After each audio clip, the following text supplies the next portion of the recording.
Hello friends, let us resume our discussion on the different categories of mineral processing techniques. So, in our previous discussion, we have been considering the various processes that are involved in mineral processing by categorizing them into two. So, one is we refer to it as liberation, while the other we refer to it as concentration. So, the process of liberation, it typically involves freeing up the locked in concentrate from the surrounding impurities or gangue, and the technique that enables us to do so is referred to as comminution.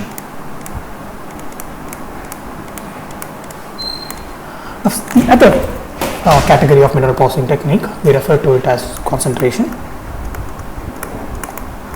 And what concentration does is it essentially separates the mixture of fragments rather that come out of the process of liberation, and it separates the free particles and locked in particles.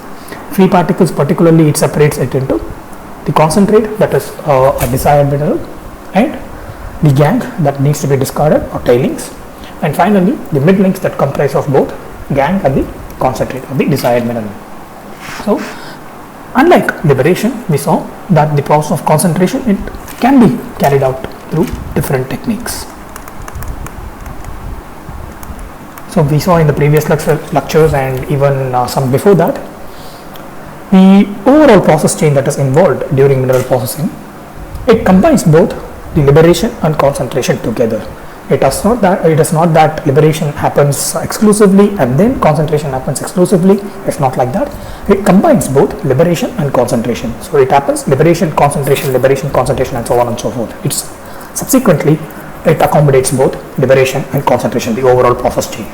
And liberation, it ideally involves fragmenting the large size particles into smaller ones, thereby liberating the desired mineral from the surrounding gangue. The concentration, it separates, even though the technical definition is it separates the desired mineral, that is the concentrate, from the rest, that which includes free gangue particles and also the middlings.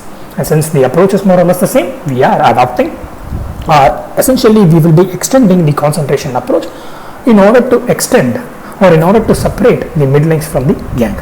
So ideally what we mean to do is, if there is a mixture of mixture of concentrate, middlings and gangue, essentially the process of concentration, it intends to separate this alone. So from these, the overall mixture, it intends to separate the concentrate alone. However, since the approach, we can tweak the approach in order to separate these two as well. Now, the process of liberation, it involves, if you consider the technique that is involved, it is largely fragmentation or comminution. However, we saw in the last two lectures, the process of concentration, it can be employed using different techniques. And the choice of the technique that we select for handling a specific mineral, and of course, which is associated with the gangue, it is governed by two factors. One is the properties, the distinguishing properties of the concentrate and the gangue. So, in order for us to select a specific concentration process or a concentration technique, there should be a significant difference in a specific property associated with the concentrate and gangue. So, this property can be optical property, like the difference in the color, or it can be electrical property or magnetic properties or density.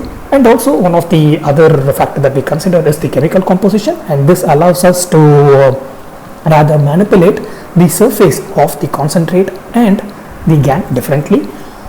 This surface manipulation, what it essentially does is it makes or it transforms the surface of a particular particle. Say for instance, the concentrate into hydrophobic and the gangue into hydrophilic. So therefore their interaction with water, it would vary considerably, and when we introduce air bubbles, the hydrophobic particles, they get attached to the air bubbles, and because of their natural properties, these air bubbles they reach the surface of the slurry or this mixture, and we are able to separate out the gangue from that of the concentrate.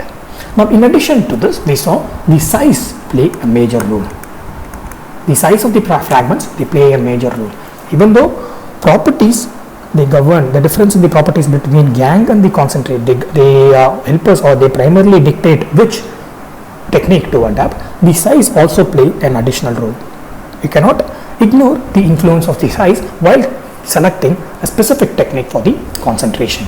So one of the example that helps us understand the cumulative influence of both properties and the size is the magnetic separation. So we spent some time in yesterday's discussion on this magnetic separation.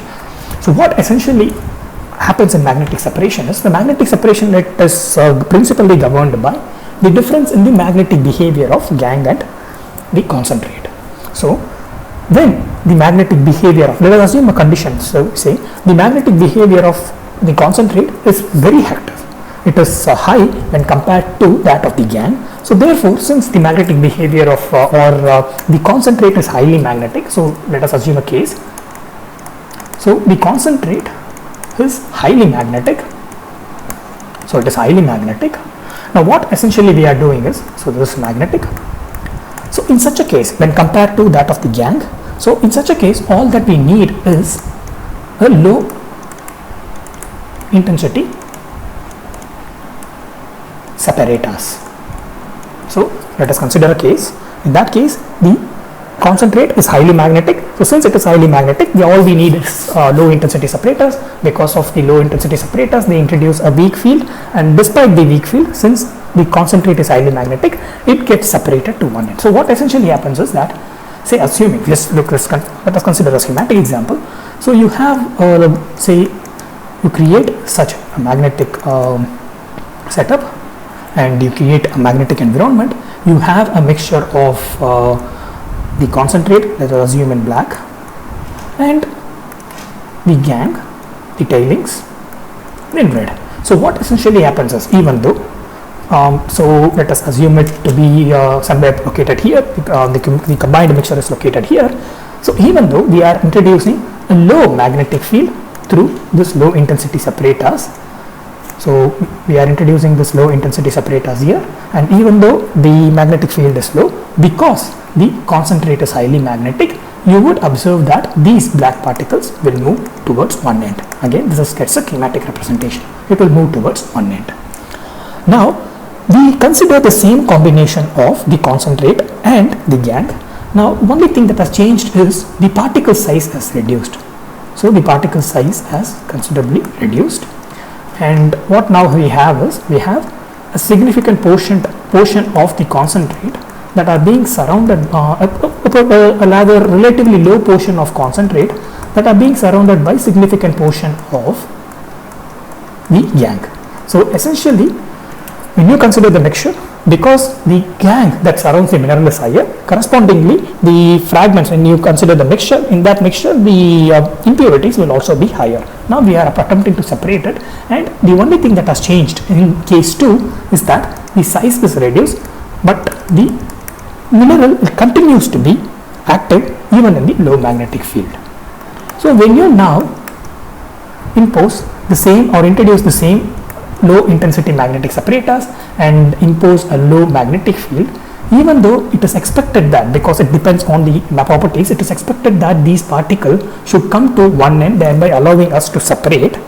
Since the particle size is small, these smaller mineral particles, these smaller concentrates, they find it hard to navigate through these smaller gangue particles. So it becomes, even though the concentrate still continues to be active in the low magnetic field, it becomes difficult for these smaller concentrates to navigate through this mixture and reach one end for the separation.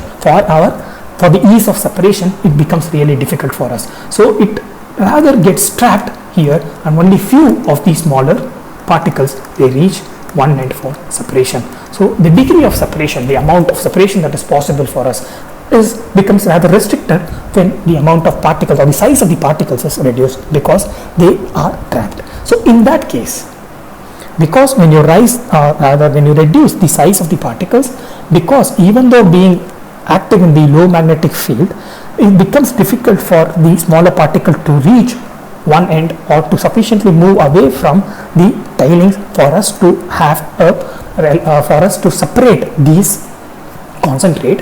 We need to now introduce high magnetic field so that these trapped particles are also able to reach the one end of the setup, thereby allowing us for us to separate it. So we need to introduce high intensity separators.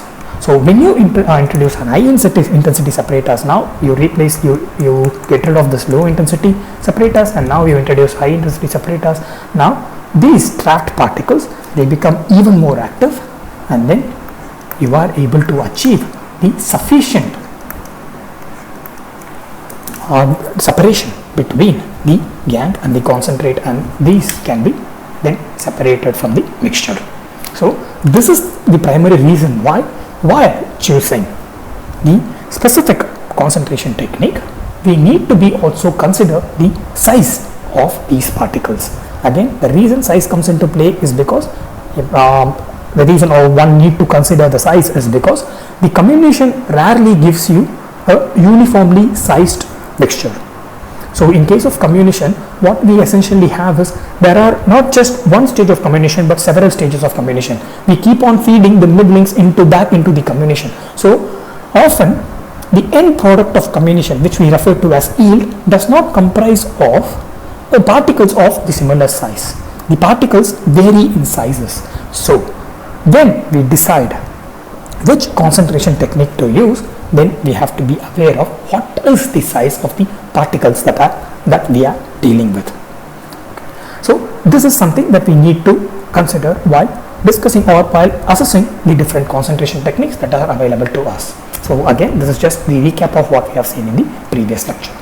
Now we also consider a little bit of how we can ascertain the amount of concentrate that is present in a mixture. In the previous lecture we saw that concentration essentially means that in a mixture you are increasing the concentration of the mineral particles. So again, what concentration essentially means, if you consider, so concentration means you have a mixture again of the minerals, the gangue, or maybe we can write it as the concentrates, the gangues, and the middlings. So when we are introducing a concentration technique, when we are concentrating a mixture, what essentially happens is we want to reduce the volume fraction of the gangue and the middling.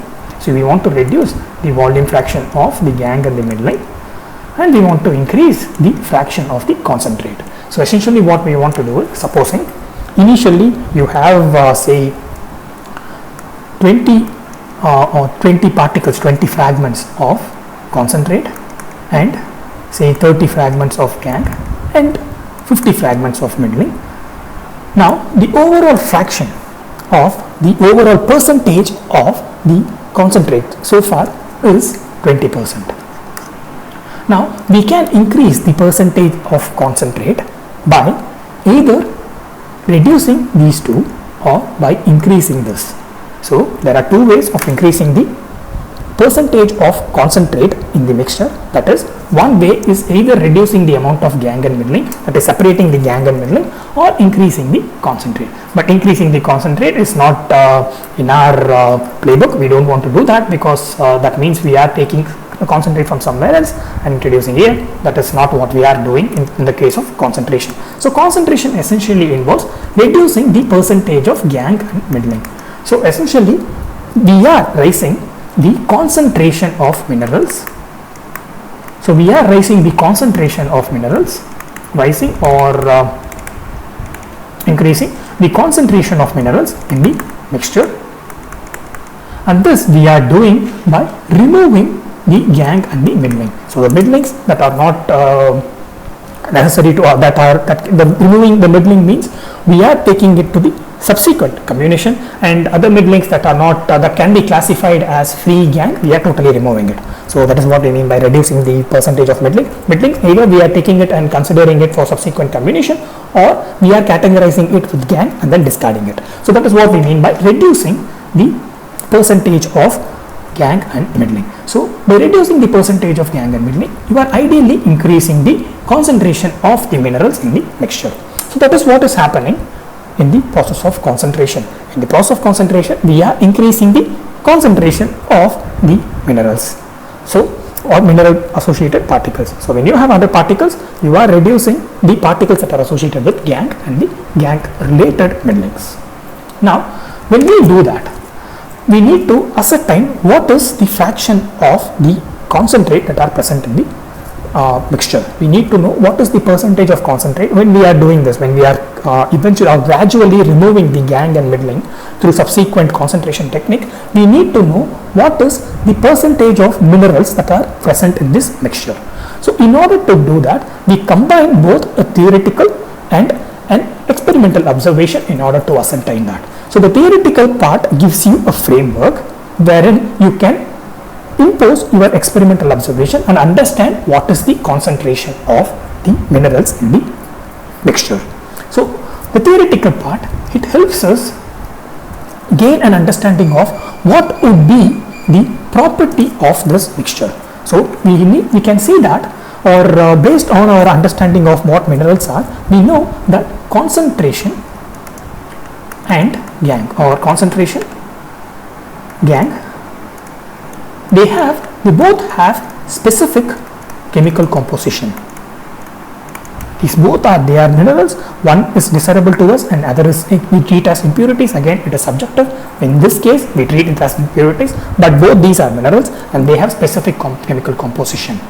And when you have a specific chemical composition, and you also know the bonds that are associated with the individual entities within the concentrate and gang. So when we say we know the chemical composition, we mean that we know the entities that are associated with the concentrate and gang.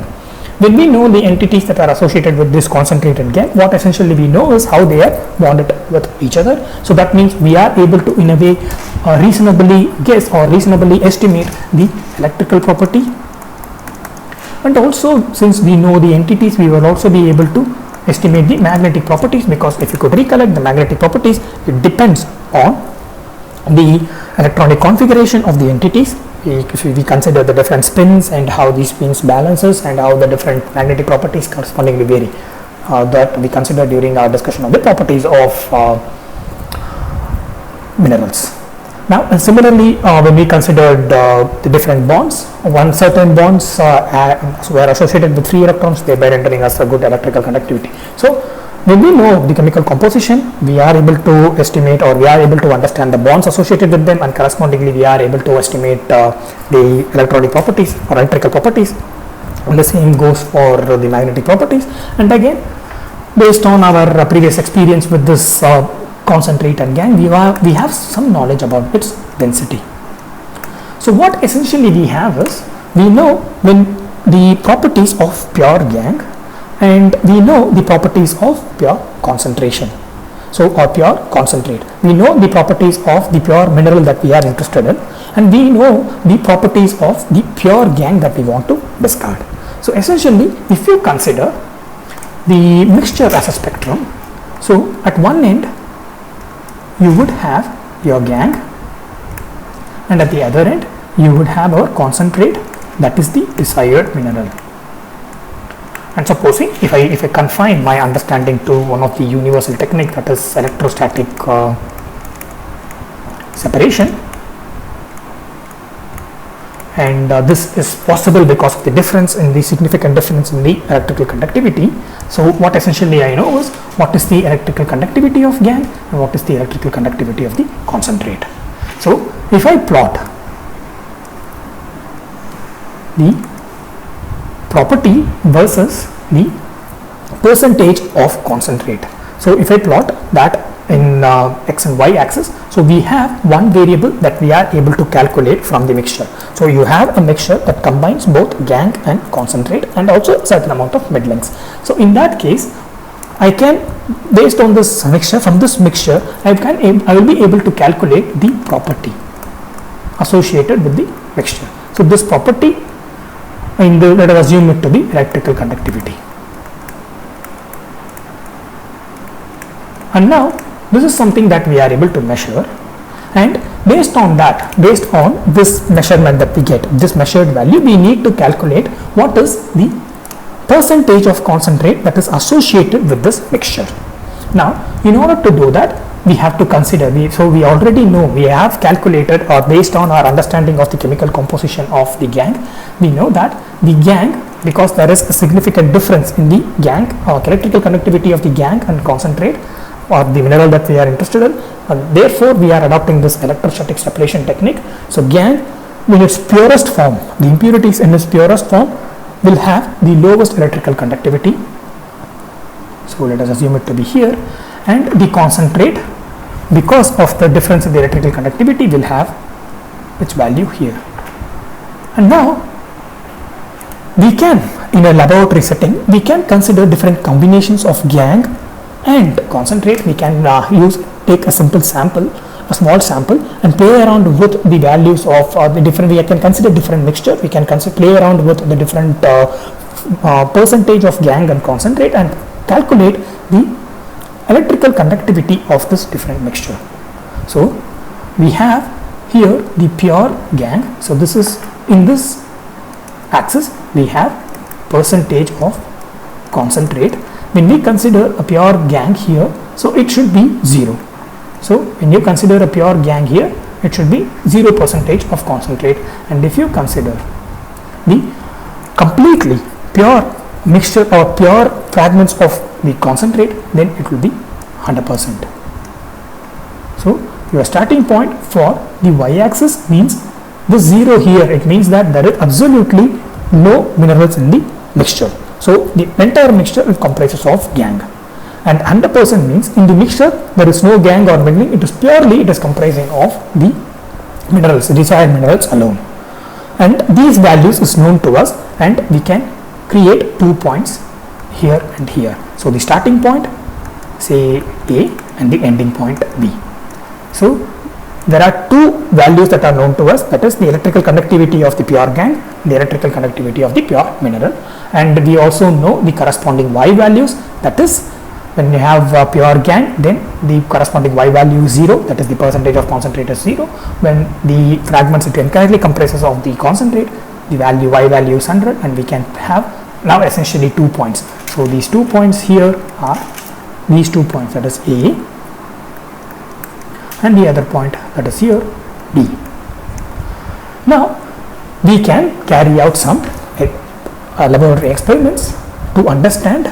So it's a small scale experiments to understand the change in the property when you change the concentrate. So when you change the percentage of concentrate, when you change the fraction of concentrate in the mixture, and when you do that, you observe that for a given percentage or for a given fraction of concentrate, you would observe a particular value, and you would observe a particular property, and this go on if this can be carried out for several other points, and ultimately we will be able to arrive at this. Looks rather linear, so maybe we can create the plot first.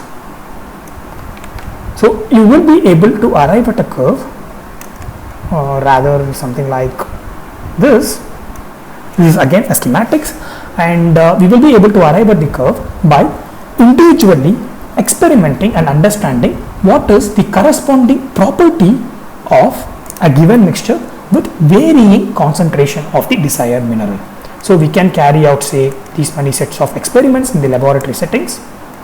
So let's just say these 2 values, maybe this has already been ascertained, but these other values can be carried out with a small sample in the laboratory setting, and these points can be estimated. These crossed points can be estimated from experiments. So in these experiments, what you will be doing is you will be considering a small sample and play around with the fraction, the amount of concentrate that is present in this mixture. You will be considering a small sample of the mixture, and then you will be playing around with the proportion of the concentrate and the gangue that is present in this mixture. And when you do that, you will be able to arrive at such a plot. Now, what we need to do is, if you ignore this, so this is how you arrive at this plot, and if you ignore this point and just consider the plot alone, you will end up with a plot something like this, wherein you have your properties on the x-axis, be it electrical property, magnetic property, or whatever, and here you have percentage of concentrate that starts with 0 to 100, and here you have a plot that helps us understand. So yeah, you will have a plot something like this. Again, it's quite difficult for me to draw. Yeah, again schematics. So you will have a plot something like this. Now, so this is again purely theoretical.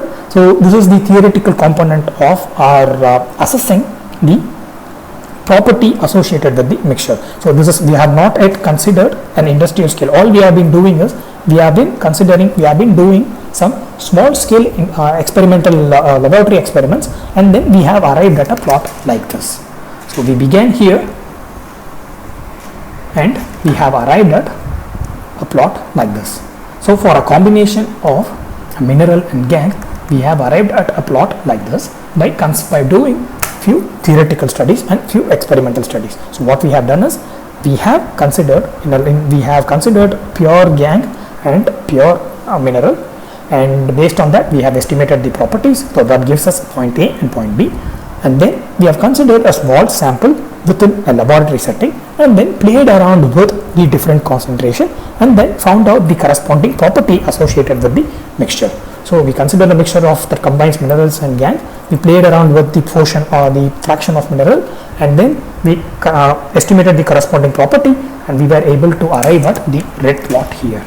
Now this happens purely in the experimental setting, and this experimental study gives us this particular plot here. Now in the industrial scale, in the large scale setup, in the commercial scale, when you have a huge mixture, what you would essentially do is you would appropriately sample this, and you would measure the property of this mixture, this industrial mixture. You would measure it, and then you will place that property in this red curve here. And when you place that property, say supposing for a sample 1, I have measured the property that corresponds to this, and then based on that I will be able to understand what is the concentration that is associated with this mixture.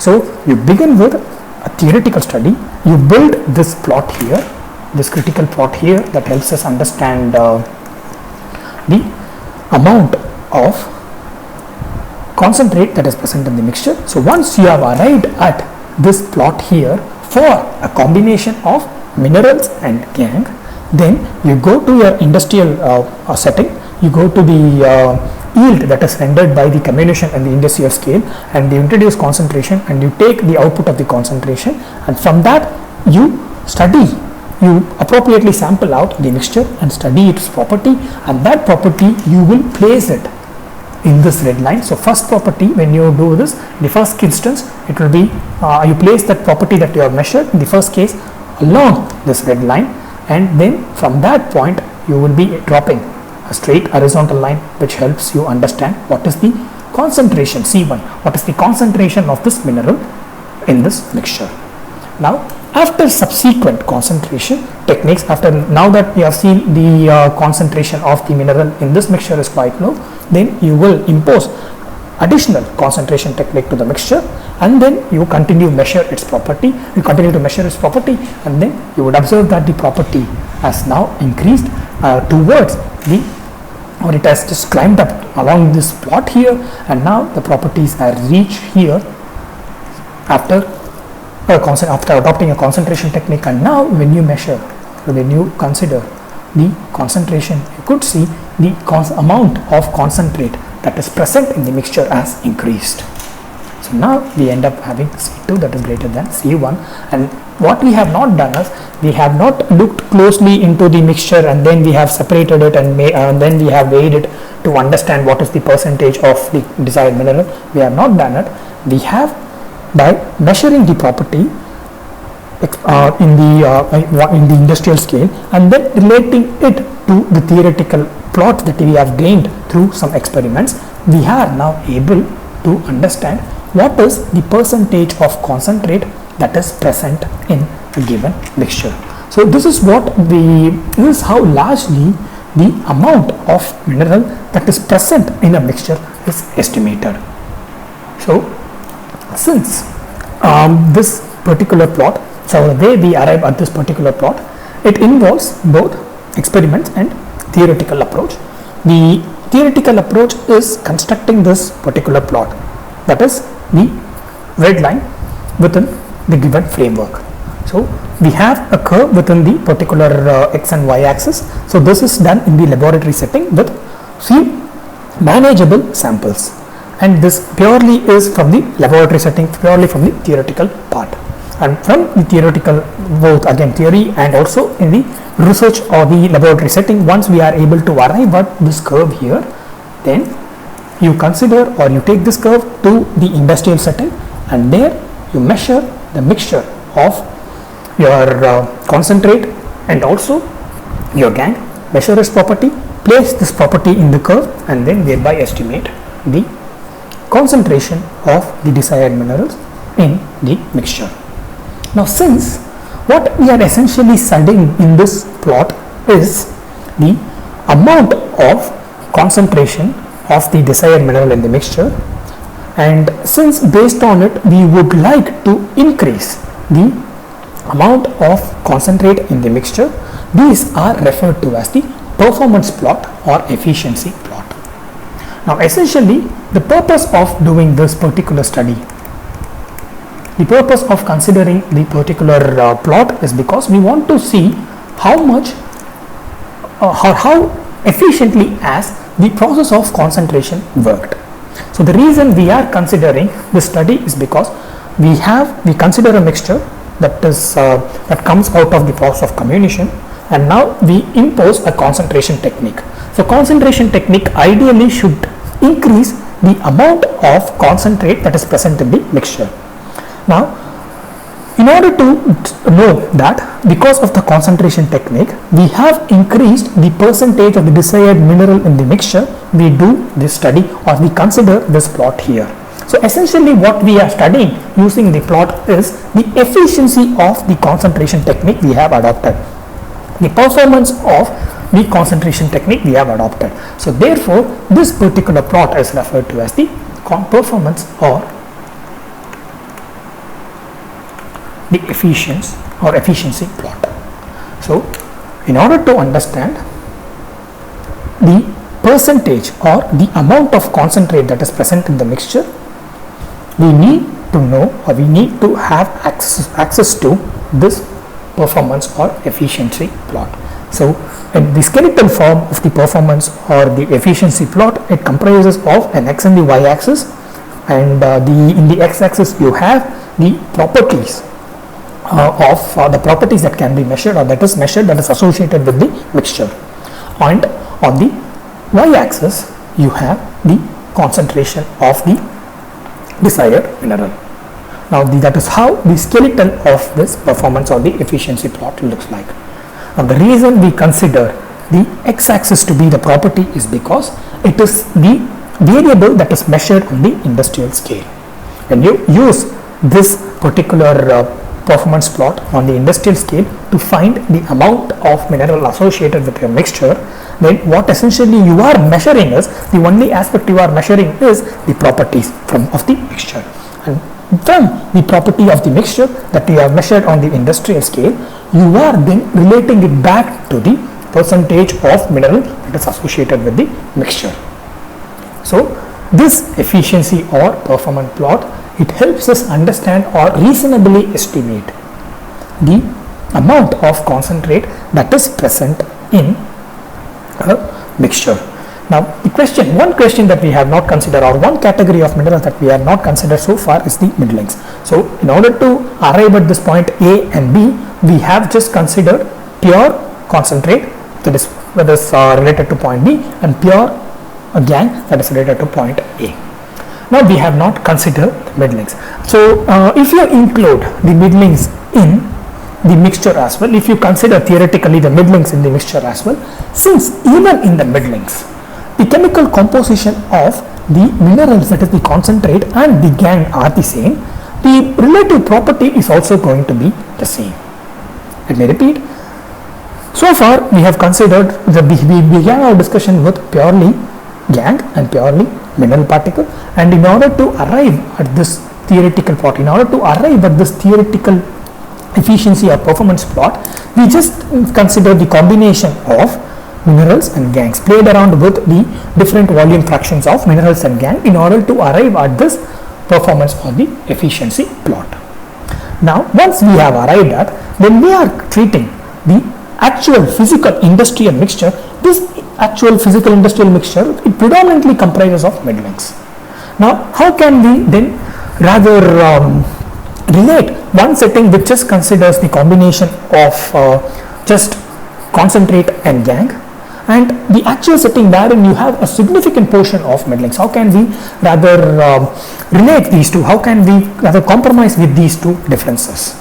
Now the way these don't play, the reason why the middlings, even after being ignored in the initial theoretical studies, even in this theoretical study, even though the middlings are being ignored, we can reasonably consider them in the actual study, is because within the middling, so middlings are nothing but locked particles that comprises of the combination of the desired mineral, that is concentrate and gangue.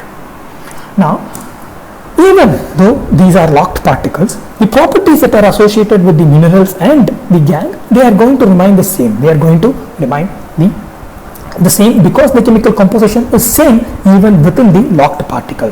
So it means it is same as considering, say supposing I have a single middling of 50% or 50 volume fraction or a 0.5 volume fraction of the concentrate and the 50% gangue. So if I have a single middling particle of 50% concentrate and 50% gangue, it is same as having two free particles of gangue and concentrate of smaller sizes. So if I have, since that even within the middling the volume or the chemical composition of the concentrate and the gangue remains the same, when I have a single particle of 50% concentrate and 50% gangue, since the chemical composition of the same, the properties associated with the concentrate and the gangue is going to remain the same, and if I break these larger particles into two equally sized smaller particles, then will be the property of these two equally sized smaller particles will more or less be same as the property of the one single gangue. So therefore, when I introduce the combination of middlings, free mineral particles and free gangue particles, when I measure the properties of these mixture, that is locked in particles that combines both gangue and concentrate in a single particle, free mineral particle and free gangue particles, in this mixture if I measure the properties, despite having the middling particles that combines both gangue and concentrate, the properties that we are measuring, it is more or less same as having the separate concentration of the mineral particles. So like we have seen here, even though these two in the middlings, the concentrate and the gangue are locked in, the property of the middling will depend on the volume fraction of the concentrate and gangue, because the chemical composition of the concentrate and gangue, even though they are locked in a single particle, it's not going to change. So the resulting property of such a locked in particle depends on the volume fraction of the concentrate and gangue. So in a given particle, in a given middling, if the volume fraction of concentrate is higher, then the property will be tipped towards the property of the pure mineral. If in a given middling, if in a given locked particle, the volume fraction of gangue is higher, then the resulting property of this middling will be close to that of the gangue. So ultimately, be it in the form of a mixture or be it in the form of middling, the overall property of this mixture, it depends on the volume fraction of the desired mineral and the gangue. So even within the middling, the volume fraction dictates the overall properties, and therefore since this plot, it signifies or it quantifies the relation between the volume fraction or percentage of the concentrate and the resulting properties. It can directly be used to understand the fraction of the minerals in the middlings as well. So basically this plot here, irrespective of how it has been arrived at, what it essentially relates is how the property changes with the volume fraction of the concentrate. Now this change or this balance in the volume fraction of concentrate can be in the form of individual particles or can be within a single particle, like in case of middling. So therefore the resulting properties is not going to change significantly. So in that case, irrespective of what is the different proportion you consider, irrespective of having significant amount of middling or irrespective of having a reduced amount of middling, the ultimately resulting property of the mixture is going to remain the same. So therefore this initial plot, which in the experimental setting is rather gained through combining pure concentrate and pure gangue, can also be used to estimate the properties of the middling, because again the ultimate resultant property of the middling is dependent on the volume fraction of concentration and gangue. So with this, the different aspects that are associated with concentration, we have rather covered an overview of the different aspects that are associated with concentration. And again, this performance or the efficiency plot that helps us to understand how much efficient is our concentration technique is what is being used on the industrial scale to ascertain the percentage of the fraction of the concentrate that is present either as an individual particle or within a given middling. So in an industrial scale, we consider the entire mixture that includes both concentrate, middling and gangue. So with this, the overview of the concentration, we will wind up the overview of the concentration, and of course we will take up or we will spend some more time discussing on the specific techniques of concentration that we have looked upon. Some of these techniques we will look into in some details in the subsequent lectures or few lectures down the line, because we saw that in the different size plot, we saw that certain processes or certain techniques are rather versatile, and since they are versatile and it can be used for a wide range of minerals, we have to spend some more time to understand these concentration techniques. So those will be done in the subsequent lectures. Now, since we began with the consideration of liberation and considered the overview of it, and then moved to concentration and consider some overview of it, let us now go back to the concentration, or rather let us now go back to the liberation, and then see and gain some more a substantial understanding of the technique that is involved in it. So we saw, or we considered, the overall mineral processing rather as a combination of two categories of techniques. So one is again liberation and concentration, and so far what we have done is, as the overview of, or since the processing includes these two combinations of the categories of techniques, we considered the overview of liberation and we considered the overview of concentration, that both combine to give us the mineral processing. Now, having gained an overview, their role in the overall processing technique, the overall mineral processing technique, now we will spend some time on understanding some of the techniques that are involved in each of these processes. So these two processes, these two categories of processes, liberation and concentration, they combine to give us mineral processing. So we saw that mineral processing, it occupies a specific position in the overall scheme of things, and the mineral processing, it is largely it comprises of two different processes, that is liberation and concentration. And we have seen an overview of what liberation involves and why it is necessary and what is the characteristic features, and we saw what concentration involves and what the technical definition is and what are the techniques that can be adopted under concentration. Now, having seen all this, now let us get into the nuts and bolts, or rather some of the fundamental concepts that govern the techniques associated with liberation.